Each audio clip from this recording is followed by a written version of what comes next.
Hello and welcome to our one deck, one reading, where we will do one general reading using one deck from my itinerary of decks. Now, this deck is the original Rider-Waite. It is the first deck that I used to learn tarot, and hopefully you either learned something about tarot through this video, or maybe you'll want to start learning tarot through this video. Whatever the case is, I also hope that this message helps you in some way. If it doesn't, I hope at least you enjoy it. Let me know and let's go ahead and get started. So, for this video, I will only be doing 3 cards, meaning that I will only shuffle and pull 3. If more than 3 comes out, we will pick the 3 that we intuitively feel strongest about, we being myself, and hopefully you agree. But if you'd like to get more cards and more readings, my readings are available in the link below. So let's go ahead and get started. So with the original Rider-Waite, I'm going to shuffle it the way I do any deck. You can shuffle it any way you like. This is just the style that I use. I've been reading tarot for about 6 years and divination as a whole for pretty much since I was a teenager, and I'm definitely not a teenager anymore, so it's been a long time coming. There are many ways to read tarot and many ways to read divination as a whole, so choose how you want to read it. Okay, it looks like we're starting with the Nine of Cups as our first card of what we need to hear today. Our general readings are going to be basically what's a message someone might need. If you don't need this message, you'll know. Take only the parts that resonate, and you will know how to resonate with it if it is for you.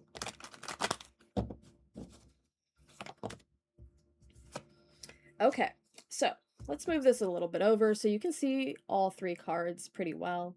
There's a little bit of glare from my light, but I think that's going to be okay. So ultimately, there is a little bit of a what we call a scary card. The Devil card is not meant to be a scary card. It's actually meant to be a card that represents our fear and represents our sense of control and obsession. Now, these are very scary and intense words for some people. For me, I like to look at these energies as not so much scary, but maybe ideas where our fears have kind of controlled us. Not that we are being controlling or that we are scared, but we let our fears control us. And I feel a little bit like it's important to mention for this reading that we also have the Tower on the bottom of the deck. The bottom of the deck is not necessary to read in every reading, but I personally like to because it represents sort of our shadow mindset. So when we think about our shadow mindset, we're thinking about energies that we are not really allowing ourselves to be aware of, but that's kind of like subconsciously in the back of our mind. With the Tower card, this presents areas of our life where we're trying really hard to hold on to structure or a sense of structure that we think is structure but isn't at all. This is clearly something that is falling apart and you are trying to hold together.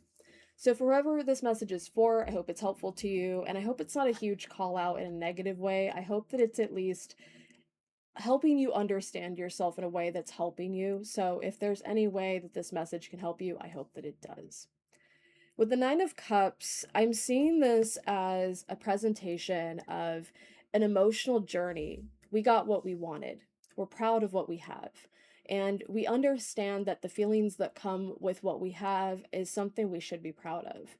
Even in a negative space, even if you are having a hard time right now, you are proud of the life that you've lived and why you have the frustrations that you do, possibly the things that you're having a hard time kind of holding together.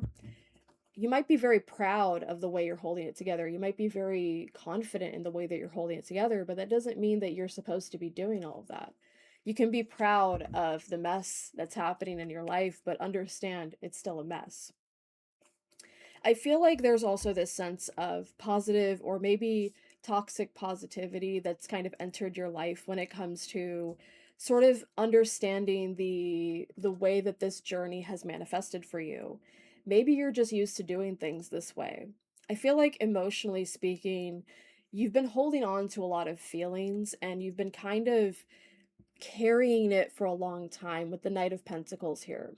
The Knight of Pentacles insists on action and insists on intention with those actions, but Pentacles are the slowest moving in the minor arcana. So you might have been dealing with some things emotionally for a long time, and maybe holding on to them tighter than you should have been.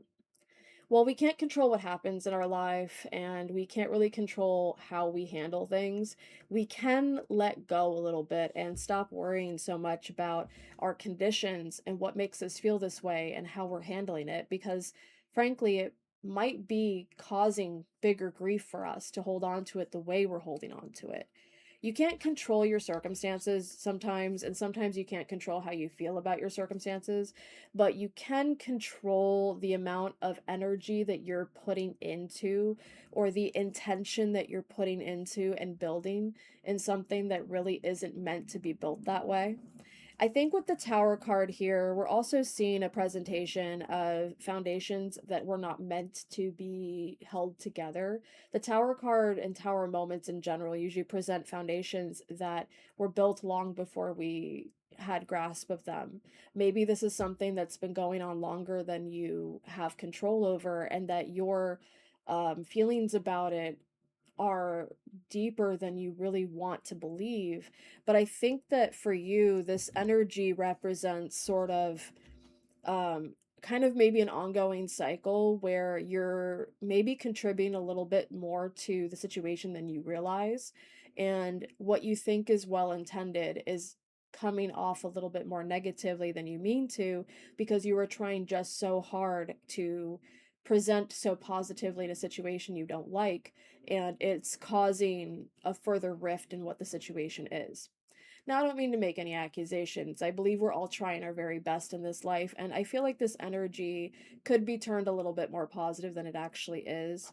Because, frankly, with the Devil card and the Tower card, I'm seeing that the tighter that you're holding on to your well intentions, the harder it is going to be for you to come back from whatever might break from it.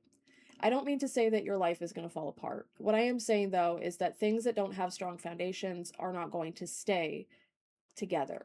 So if you are very confident and very sure of yourself on very particular details of things that just don't make sense to you, you kind of need to take this time to take space and take distance from certain things.